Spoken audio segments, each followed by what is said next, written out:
There are certain data privacy issues. So the first one is insufficient data privacy plans. There are lot of devices which access the data, lot of kinds of devices, a lot of data gets moved across in the cloud.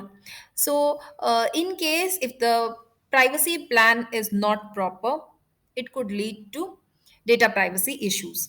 So we should always consider the number of users that are using the system, what permissions do they have, the volume of data that will be stored physically, and how much of data will be used in the cloud, what will be each employee's average technology needs and usage, what will be the company's critical and sensitive data.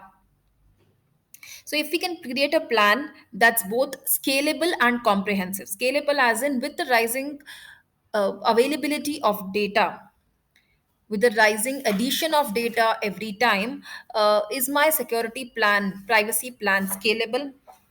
And the next one, it should be comprehensive enough. It should try to avoid any kind of loopholes and gaps. The next is data trading. Now data trading, that is some other party sells the data to another person.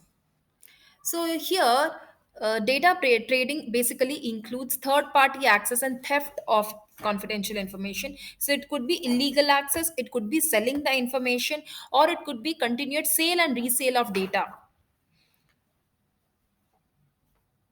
So due to which the problems could be, one is identity theft, that is the credentials and all. So these get accessed. The next is data hostaging. So because the data is available with the third party, data host that data might be held as a hostage, and then some amount might be asked.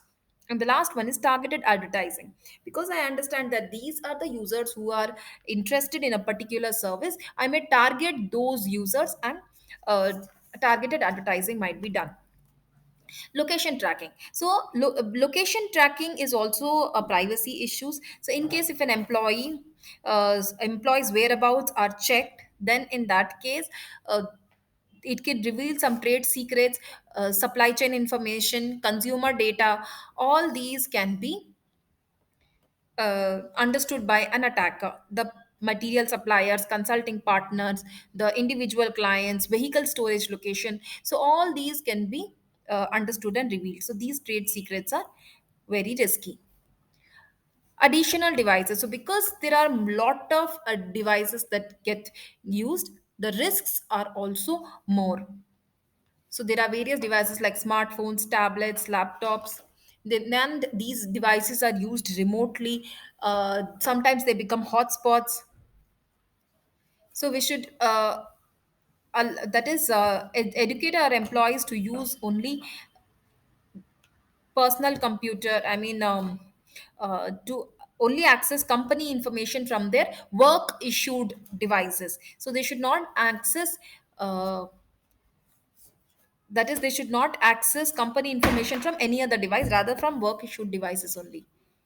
The next is insufficient SOP, standard operating procedure. So in case if there is no good policy set in plan, no good policies about new device setup, what is the protocol about the employee devices, what are the document naming and filing conventions, and these SOPs also are to be reviewed. Then the new employees also should be trained about SOPs. SOPs should be adjusted each time, so that data protection software, whenever it is changed or updated, it allows for adjusting the SOP.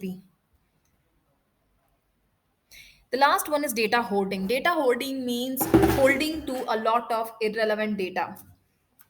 So now this irrelevant data could be some duplicate files, or the program files which are outdated, which are not in use, some financial documents, non-financial documents which are over 10 years old.